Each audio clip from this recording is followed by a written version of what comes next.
Imagine que você é convidado para gerenciar um projeto que envolve dados, um projeto que envolve a gestão de dados e a aplicação de modelos preditivos. Imagine que você é contratado para gerenciar um projeto de ciência de dados. Para quem não me conhece, eu sou o Jefferson Barbosa, sou gerente de projetos e esse é o podcast de Valor Agregado. Eu vou falar para vocês hoje sobre o CRISP-DM, ou CRISP-DM, que é uma metodologia da IBM para a gestão de projetos de ciência de dados. Como o tema é bem abrangente, a proposta desse podcast é trazer pílulas de conhecimento sobre gestão de projetos, inteligência artificial e produtividade. Vou dividir esse tema em 2 episódios. Muitos projetos de dados ainda são tratados de maneira ad hoc, ou seja, sem uma metodologia, sem uma estrutura metodológica bem definida, sem um processo claro e padronizado. O que leva a inconsistência em seus resultados, dificultando a gestão de projetos e causando falhas na comunicação entre a equipe técnica e a equipe de negócio.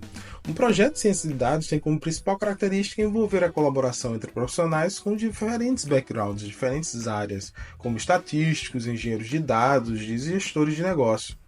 Nas minhas aulas, quando eu vou definir ciência de dados, eu sempre digo que ciência de dados é uma área interdisciplinar, pois não é possível fazer ciência de dados sem diversos profissionais, como o estatístico, o pessoal da TI, matemáticos e os profissionais da área de negócio.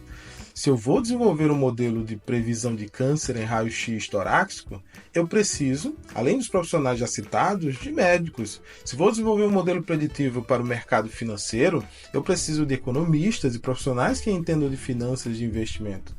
A falta de uma linguagem comum e de uma estrutura que todos compreendam dificulta essa colaboração e o alinhamento, e principalmente o alinhamento dos objetivos de projeto. O objetivo do CRISP-DM, o CRISP-DM, foi criar um padrão que pudesse ser aplicado de forma transversal em diversas indústrias e tipos de projetos de ciência de dados.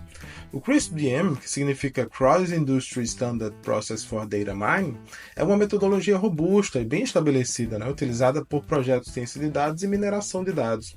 O CRISP-DM é uma metodologia madura, desenvolvida pela IBM em 1996. Ela cresceu e se tornou um padrão na indústria, por fornecer uma estrutura clara e compreensível para conduzir projetos de ciência de dados. O CRISP-DM é composto por 6 principais fases, sendo ela a primeira fase, a fase de compreensão do negócio.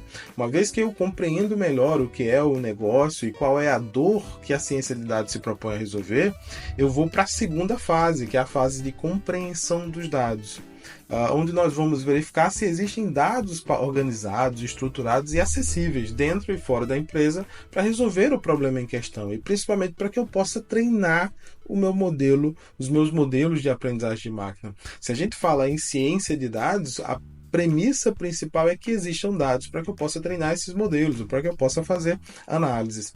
Pense que se o problema ou a dor a ser resolvida pela sua empresa é a alta rotatividade de colaboradores, nós podemos pensar em resolver esse problema através de um projeto para treinamento de um modelo preditivo para previsão de rotatividade de colaboradores.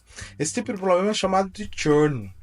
É na fase de compreensão dos dados, na segunda fase de compreensão dos dados, que a equipe do projeto vai efetivamente verificar se existem dados históricos, se existem registros históricos de saída e permanência de membros em alguma base de dados de RH para que eu possa treinar o meu modelo. As fases seguintes são a terceira fase, que a gente trata da preparação do dado. O dado nunca chega para a gente, cientista de dados, da forma ideal para que a gente possa entregar o modelo.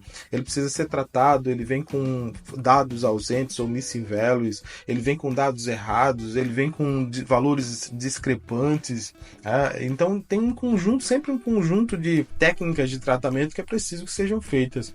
Essa terceira fase trata da exploração e principalmente da visualização do dado, onde a gente vai aplicar o data vis, o data visualization, para que eu possa encontrar algum tipo de padrão oculto nos dados que possa nos ajudar a continuar e caminhar para a fase de modelagem, que são a quarta e a quinta fase, a modelagem e a avaliação do modelo de aprendizagem de máquina.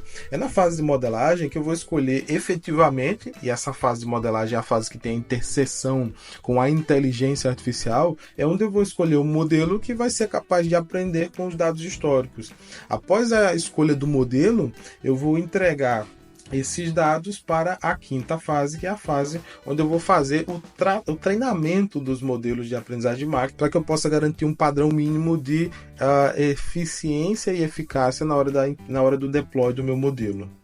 Por último, a fase do deploy do modelo, ou a fase de colocar o modelo em produção, fase onde os clientes vão efetivamente ter acesso ao resultado do projeto, que na maioria das vezes é um modelo preditivo, que no nosso caso pode ser aplicado aos novos colaboradores da empresa para verificar a probabilidade desses colaboradores continuarem com a empresa ou deixarem a empresa depois de determinado período, que é o que a gente chama de churn. Esse acesso ao modelo pode ser feito de diversas formas, mas no geral é feito através da criação de serviços web service. O modelo CRISP-DM é bastante adaptável, pode ser personalizado para atender necessidades específicas de uma organização.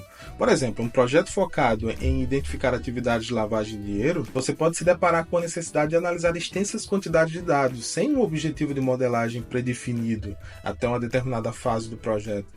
Nesse caso, o foco pode se deslocar para a exploração e visualização de dados, lá naquela fase 3, a fim de identificar padrões suspeitos nos dados financeiros, a fim de identificar algum tipo de anomalia.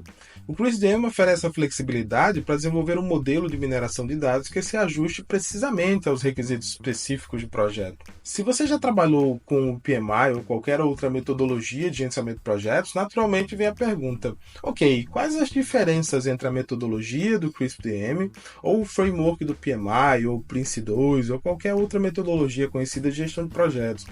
Comparar o CRISP-DM com, por exemplo, o PMBOK, ou o framework PMBOK, envolve analisar duas metodologias que são bastante diferentes, cada uma projetada para propósitos específicos. O CRISP-DM é focado especificamente em projetos de mineração de dados e ciência de dados, tanto que tem uma fase de coleta do dado, uma fase de tratamento do dado, enquanto o PMBOK é um guia abrangente, que envolve um conjunto de práticas para gerenciamento de projetos de forma geral. Mas uma principal diferença que eu posso pensar aqui é o foco e a aplicação. Enquanto o CRISP-DM é específico para projetos de mineração de dados e ciência de dados, pois trata etapas específicas, como eu acabei de nominar, a questão da coleta do dado e do tratamento do dado, o PMBOK aplica-se a uma ampla gama de indústrias e tipos de projetos. Não é específico para a ciência de dados, não é específico para um tipo de projeto. A estrutura e a metodologia também são diferentes, as etapas, as atividades são diferentes. Outra característica que eu preciso destacar é que, enquanto o CRISP-DM é menos enfático na questão da documentação extensiva, o CRISP-DM ele tem mais foco nas etapas, como a gente já falou, focadas na ciência de dados. Já o PMBOK enfatiza fortemente a questão da documentação, mesmo você trabalhando na questão da agilidade, existe um foco maior na documentação em comparação com a questão do CRISP-DM. Como prometido no início, eu vou quebrar esse episódio em dois, então a gente continua essa discussão no próximo episódio. Escreve aqui nos comentários o que você achou. Conhece alguma outra metodologia de gerenciamento de projetos, ciência de dados? Já desenvolveu projetos dessa natureza? E por último, se você gostou deste conteúdo, considere se inscrever aqui no nosso canal e deixar um like, isso ajudaria muito o meu trabalho. Tchau, pessoal, e até a próxima!